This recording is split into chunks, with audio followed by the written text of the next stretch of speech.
और मैं तो यहाँ तक सोच सकता हूँ कि महाराजा विश्वेंद्र सिंह जी ने भरतपुर धौलपुर के जाट समाज के लोगों को ही नहीं, पूरे जाटों को ओबीसी में लाने के लिए लोकसभा से इस्तीफा दे दिया था। लड़ाई लड़ रहा है तो वो महाराजा विश्वेंद्र सिंह जी जैसा त्याग करे। डॉक्टर दिगंबर सिंह जी ने अपनी सरकार के साथ सामने खड़े होकर के डीग और भरतपुर धौलपुर के जाट समाज को राजस्थान में ओबीसी में सम्मिलित करने के लिए अपनी छाती अड़ा दी थी। समझ सकता हूँ कि कहीं कोई सभा सम्मेलन करना ये तो कोई राजनीतिक स्टंट हो सकता है। इसके लिए विधिक प्रक्रिया अपनाई जानी चाहिए। राजस्थान सरकार ने अपना पक्ष रखा है। राजस्थान सरकार और माननीय मुख्यमंत्री जी इस पक्ष में है कि हमारे तीनों जिलों के जाट समाज के लोगों को ओबीसी का आरक्षण मिले। हमारे साथ में गृह राज्य मंत्री जवाहर सिंह बेडम मौजूद हैं और कॉमन सिविल कोड को लेकर बड़ा ऐलान आज हुआ है प्रेस कॉन्फ्रेंस में। जवाहर जी, कॉमन सिविल कोड ये चर्चा आपके एजेंडा में भी था, अब ये लाने की आप बात कर रहे हैं, क्या तैयारियां हैं, कब तक आएगा? देखिए, इसके लिए एक विद्वान लोगों की कमेटी का गठन कर दिया गया है, जिसमें कई विषय विशेषज्ञ हैं और हमारे जस्टिस हैं और हमारे एसीएस होम हैं। सब लोग इस पर विभिन्न प्रदेशों में लागू यूसीसी कानून का अध्ययन करेंगे, वहाँ क्या कंटेंट्स हैं उनको लेकर के, और राजस्थान के परिप्रेक्ष्य में और क्या अच्छा किया जा सकता है, उन सभी को लेकर एक विधेयक का मसौदा तैयार होगा। तत्पश्चात कैबिनेट में जाएगा और फिर विधानसभा में पारित होगा। मैं ये समझ सकता हूँ कि राजस्थान को आवश्यकता थी और माननीय मुख्यमंत्री जी ने इस पर संज्ञान लेकर राजस्थान में यूसीसी लागू हो, इसके जो प्रयास किए हैं, मैं निश्चित रूप से माननीय मुख्यमंत्री जी को बधाई देना चाहूँगा। क्या ये इस क्षेत्र में आ जाएगा? और दूसरा, माइनॉरिटी और जो ट्राइबल्स हैं उनके लिए क्या?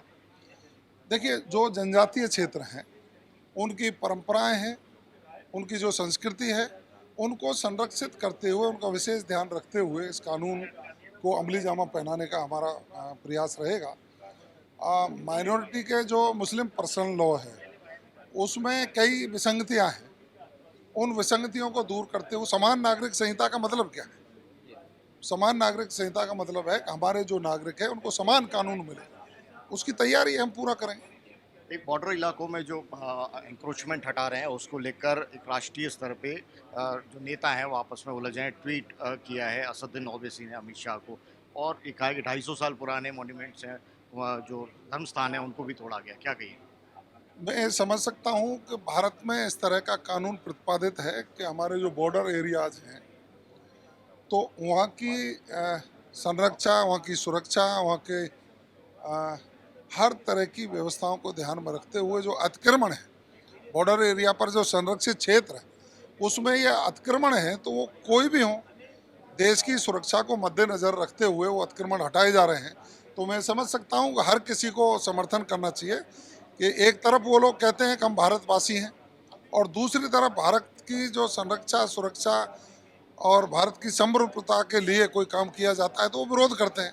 इसलिए उनको मनन करना चाहिए, चिंतन करना चाहिए, और एंक्रोचमेंट कहीं है और उनको भारत सरकार हटाती है तो उसका समर्थन करना चाहिए। आपके क्षेत्र में जाट आरक्षण को लेकर रैली हो रही है, क्या कहिए? देखिए, मैं ये समझ सकता हूँ कि भरतपुर, धौलपुर और डीग के जाटों के ओबीसी में केंद्र में आरक्षण का विषय माननीय सर्वोच्च न्यायालय के निर्णय के बाद लेट डाउन हुआ, और उसके बाद प्रदेश के यशस्वी मुख्यमंत्री माननीय भजन लाल शर्मा जी ने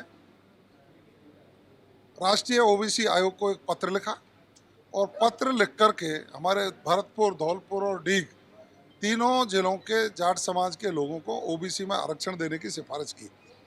चूंकि माननीय सर्वोच्च न्यायालय के ऑब्जर्वेशन में और सर्वोच्च न्यायालय के निर्णय के बाद वो लेट डाउन हुआ है, और जहाँ तक मेरी जानकारी है वो भरतपुर, धौलपुर और डीग के जाट समाज के लोगों के साथ साथ 8 अन्य राज्यों का आरक्षण भी लेट डाउन हुआ था, और उसमें कहा गया कि एक विधिक परीक्षण करके, एक प्रोसेस करके उसके बाद कोई चीज़ आगे बढ़ाई जानी चाहिए।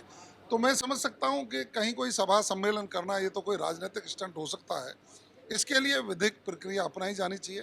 राजस्थान सरकार ने अपना पक्ष रखा है। राजस्थान सरकार और माननीय मुख्यमंत्री जी इस पक्ष में है कि हमारे तीनों जिलों के जाट समाज के लोगों को ओबीसी का आरक्षण मिले। लेकिन जो प्रक्रिया है वो प्रक्रिया पूरी अपनाई जाकर उसके बाद ही कोई संभव हो पाएगा। तो उसके लिए प्रोसेस है। अब जो लोग इसको लेकर के समय समय पर बात उठाते हैं उन लोगों को आगे आकर के इसके प्रोसेस की प्रक्रिया को आगे बढ़ाना चाहिए, और मैं तो यहाँ तक सोच सकता हूँ कि महाराजा विश्वेंद्र सिंह जी ने भरतपुर धौलपुर के जाट समाज के लोगों को ही नहीं, पूरे जाटों को ओबीसी में लाने के लिए लोकसभा से इस्तीफा दे दिया था।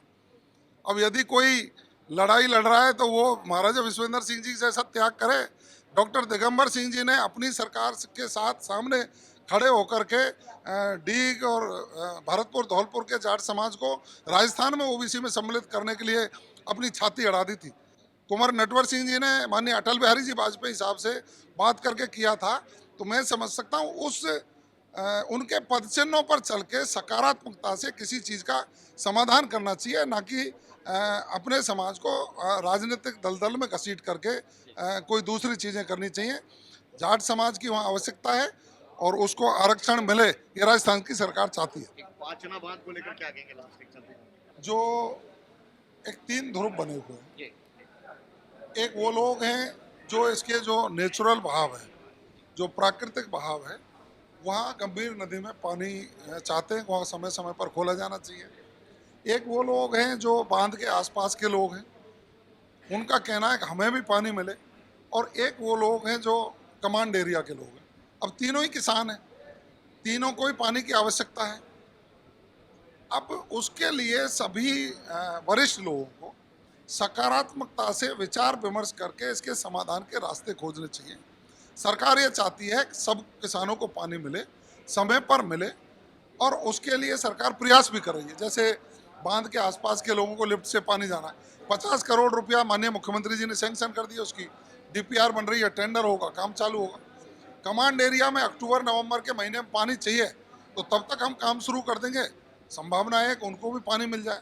और नेचुरल फ्लो के जो लोग हैं उनकी मांग भी वाजिब है, उनको भी पानी मिलता रहना चाहिए।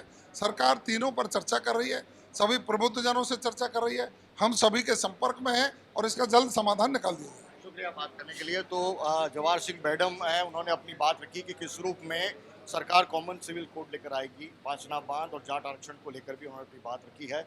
सहयोगी कैमरा पर्सन कृष्ण कुमार के साथ विशाल सूर्यकांत, पंजाब केसरी, जयपुर।